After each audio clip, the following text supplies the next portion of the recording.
کچھ عرصے بعد پتہ چلتا ہے کہ فردوس خان نے دوسری شادی کر رکھی ہے۔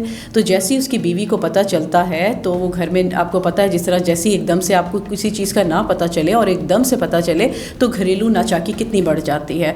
مگر اس آدمی میں جو کہ فردوس خان ہے، اس نے بڑا اچھا مینج کیا ہوا تھا۔ وہاں پر پہلی بیوی اور پھر یہ دوسری بیوی، وہاں پہ بھی خرچہ پورا ہے، ادھر بھی خرچہ پورا ہے۔ بہت زبردست قسم کی مینجمنٹ کی تھی کہ کسی طریقے کی نہ لڑائی ہو نہ کچھ ہو، اور یہ خبر بھی آگے نہیں نکلنے دے رہا تھا۔ پر جس طرح سے بھی اس کی بیوی کو پتہ چلتا ہے ساجدہ خان کو، تو وہ بہت زیادہ لڑائی کرتی ہے کہ تم نے مجھے بتایا کیوں نہیں، تم نے تو مجھے دھوکہ دی ہے، تم نے میرے ساتھ فراڈ کیا ہے، تم نے دوسری بیوی لائے تو لائے کیوں۔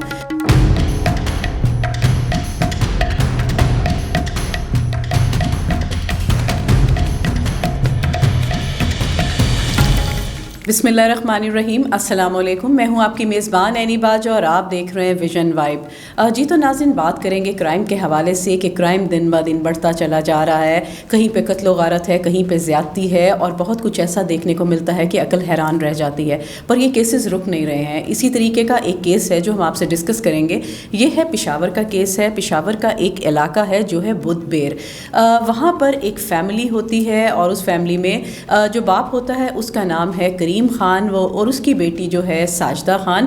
کریم خان اپنی بیٹی ساجدہ خان کی شادی جو ہے وہ کرتا ہے فردوس خان سے، اور شادی جب کر دیتے ہیں تو لڑکی اپنے گھر جاتی ہے، بڑا ہی خوش و خرم وہ زندگی گزارتے ہیں۔ اور شادی کو 1 سال ہو جاتا ہے تو اللہ تعالیٰ ایسی خوشی دکھاتا ہے کہ اللہ تعالیٰ انہیں بیٹا عطا کرتا ہے۔ جب ان کے گھر بیٹا پیدا ہوتا ہے تو وہ اور خوشیاں جو ہیں انہیں ملنا شروع ہو جاتی ہیں۔ 2 سال کا عرصہ پتہ ہی نہیں چلتا کہ کس طرح سے گزرا ہے۔ اسی طریقے سے دن گزرتے چلے جاتے ہیں تو کچھ عرصے بعد پتہ چلتا ہے کہ فردوس خان نے دوسری شادی کر رکھی ہے۔ تو جیسے ہی اس کی بیوی کو پتہ چلتا ہے تو وہ گھر میں، آپ کو پتہ ہے جس طرح جیسے ایک دم سے آپ کو کسی چیز کا نہ پتہ چلے اور ایک دم سے پتہ چلے تو گھریلو ناچاکی کتنی بڑھ جاتی ہے۔ مگر اس آدمی میں جو کہ فردوس خان ہے، اس نے بڑا اچھا مینج کیا ہوا تھا۔ وہاں پر پہلی بیوی اور پھر یہ دوسری بیوی، وہاں پہ بھی خرچہ پورا ہے، ادھر بھی خرچہ پورا ہے۔ بہت زبردست قسم کی مینجمنٹ کی تھی کہ کسی طریقے کی نہ لڑائی ہو نہ کچھ ہو، اور یہ خبر بھی آگے نہیں نکلنے دے رہا تھا۔ پر جس طرح سے بھی اس کی بیوی کو پتہ چلتا ہے ساجدہ خان کو، تو وہ بہت زیادہ لڑائی کرتی ہے کہ تم نے مجھے بتایا کیوں نہیں، تم نے تو مجھے دھوکہ دی ہے، تم نے میرے ساتھ فراڈ کیا ہے، تم نے دوسری بیوی لائے تو لائے کیوں۔ اسی طریقے سے ان کے جھگڑے بڑھتے چلے جاتے ہیں۔ تو فردوس خان جو کہتا ہے ساجدہ کو کہ ساجدہ، جب تمہیں پتہ چل ہی گیا ہے کہ میں نے شادی کی ہے، وہ بھی میری بیوی ہے، وہ بھی میرے نکاح میں ہے، جس طرح تم ہو اسی طریقے سے وہ بھی میرے لیے ہے، تو اب میں اسے اسی گھر میں لے کر آؤں گا اور وہ یہاں پر اپنی زندگی گزر بسر کرے گی، جیسے تم رہ رہی ہو اسی طریقے سے وہ رہے گی۔ اس پر اس وہ اور آگ بگولا ہوتی ہے، دن بہ دن لڑائی بڑھتی چلی جاتی ہے۔ اسی طرح سے دیکھتے ہیں کہ جو لڑکے کے ماں باپ، فردوس خان کے جو ماں باپ ہیں، ان سے ڈیلی کی وہ ساجدہ سے بدتمیزی ہو رہی ہے، بات چیت کرتی ہے کہ آپ کے بیٹے نے دوسری شادی کر لی ہے، اور بڑا پریشانی کا شکار ہے، باتیں کرتی ہے۔ تو ماں باپ سمجھاتے ہیں کہ بس اب اس نے کر لی ہے، نکاح کوئی حرام نہیں ہے، حلال کیا ہے، اور مرد تو کتنی شادیاں کر لیتے ہیں، اگر اس نے بھی کر لی تو تم اپنی زبان جو ہے وہ بند رکھو۔ پر وہ تھا زبان بند کیا ہوتی، زبان کھلتی چلی گئی، آئے دن بدتمیزی لڑائی بڑھتی چلی گئی۔ ساجدہ کے گھر والوں کو بھی پتہ چل رہا تھا کہ ساجدہ جو ہے اس پریشانی کا شکار ہے۔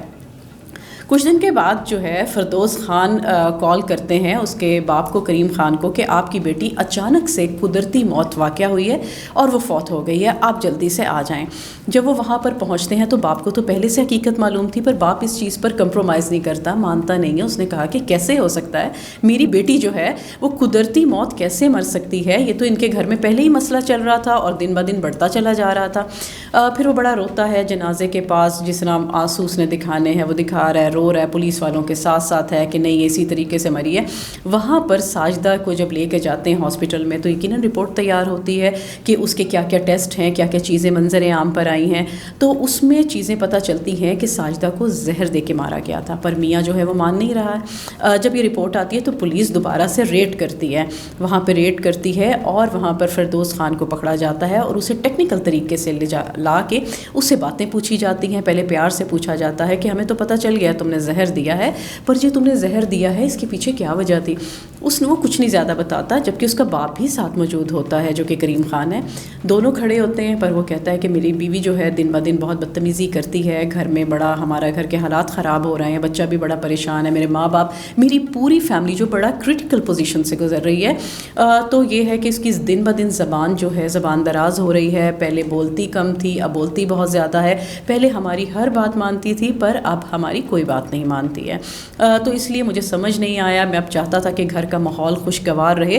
بالکل ایسا لگتا تھا گھر آ کے جیسے جنگ کا ماحول اور زندگی میں سکون میرا غارت ہو کے رکھا گیا ہے. تو مجھے کچھ نہیں سمجھ آیا. میں نے کھانے میں زہر ملا دیا اور کھانا کھلا دیا، جس کے باعث اس کی موت واقع ہو گئی. باپ جو ہے کریم خان ساتھ ہی کھڑے ہوئے تھے، انہوں نے فوراً کہنا شروع کر دیا، بلکہ رونا اور چیخنا شروع کر دیا کہ بالکل یہ سراسر جھوٹ ہے. میری بیٹی بدتمیز نہیں تھی، بلکہ اس نے دوسری شادی کی تھی، اور دوسری شادی جب کر کے لایا ہے تو وہ حالات سے ہمیں آگاہ کرتی رہتی تھی. تو اس پر یہ وجہ بنی ہے. اور جب پولیس والوں کو پتہ چلتا ہے فوراً ہتھکڑی لگاتے ہیں اور اس کو جیل کی دوسری حوالات میں لے جاتے ہیں، وہاں پہ اسے بند کرتے ہیں. اور پھر اس طرح سے آپ یہ دیکھیے گا کہ وہاں پر وہ جیل میں بند ہو گیا ہے، اور اس نے کس طرح سے زہر دیا اور گھر کے کیا حالات تھے، کیا چیزیں تھیں. اور جو پہلی بیوی تھی، جو جس سے دوسری شادی کی تھی، جو بلکہ دوسری بیوی ہے اس کو بھی چاہیے تھا کہ اگر تم نے نکاح کر لیا ہے تو اپنے خاوند کو فورس کرو کہ یا تو نکاح نامہ جو ہے پہلی سے اجازت لے، جیسا کہ ہمارا قانون کہتا ہے، ہماری جو عدلیہ کہتی ہے کہ جب دوسری شادی ہو تو پہلی بیوی سے اگر ہم اجازت نامہ لے لیں تو بڑی آسانی ہوتی ہے، اور کئی عورتیں اجازت نامہ دے دیتی ہیں. اگر آپ چھپ کے کرتے ہیں تو وہ بڑا پرابلم ہو جاتی ہے، اور اس پر آپ کو دفعہ بھی لگتی ہے اور آپ اندر بھی ہو جاتے ہیں. پر دوسری بیوی کو بھی چاہیے تھا کہ وہ بتاتی یہ سراسر غلط ہوا ہے. اور اس طریقے سے وہ اندر چلا گیا، ساجدہ ادھر چلی گئی. اور جس طرح سے اس کا 2 سال کا معصوم سا بیٹا ہے، جس طرح کے ہم کیسز دیکھتے ہیں کہ لاسٹ پہ وہ نانا نانی کے پاس چلا جائے گا، وہ کہیں گے کہ ہمیں اس میں ساجدہ نظر آتی ہے اور ہم اسے وہاں پر لے جائیں گے. ظاہر ہے دوسری جو بیوی آئی ہے وہ ادھر گھر میں رہے گی. آپ دیکھیں گھر کا پورا شرازہ جو ہے وہ اجڑ گیا ہے، ان کی بچی چلی گئی، بیٹا اس کا جیل میں چلا گیا. یہ ہوتے ہیں حالات. یہ تھی پورا وقوعہ جو ہم نے آپ کو بتانا تھا. پر اس کے پیچھے آپ یہ دیکھیں کہ آپ کے گھروں میں رشتے آتے ہیں، ہم کبھی بھی یہ نہیں دیکھتے کہ کہاں سے آئے، ہم زیادہ اس کی بیک گراؤنڈ میں نہیں جاتے.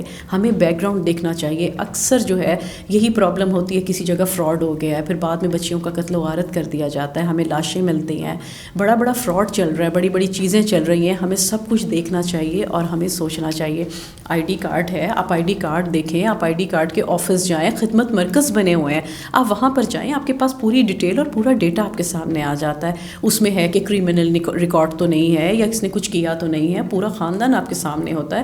آپ یقیناً پتہ کروائیں، پھر اپنے بچیوں کے رشتے کریں، کیونکہ آپ دیکھتے ہیں کہ پوری زندگی کی بات ہوتی ہے، اور اگر ہم خود سے خرابی پیدا کرتے ہیں اور پتہ نہیں کرواتے تو اس طرح کے وقوعے جو ہیں دن بہ دن رونما ہوتے ہیں. لہٰذا اپنی آنکھیں کھول کے رکھیں اور بچیوں کے اور بچوں کے رشتے کرواتے ہوئے ہر جگہ نظر ڈال کے پھر آپ رشتہ کیجیے گا. اور ہماری دعا ہے کہ اللہ تعالیٰ سب کو سلامت رکھے اور اس طرح کے وقوعوں سے اللہ تعالیٰ بچا کے رکھے. اور یہاں پہ رکھیے گا اپنا ڈھیر سارا خیال. انشاءاللہ تعالیٰ دوبارہ ملیں گے ایک نئی کہانی کے ساتھ. اللہ نگہبان.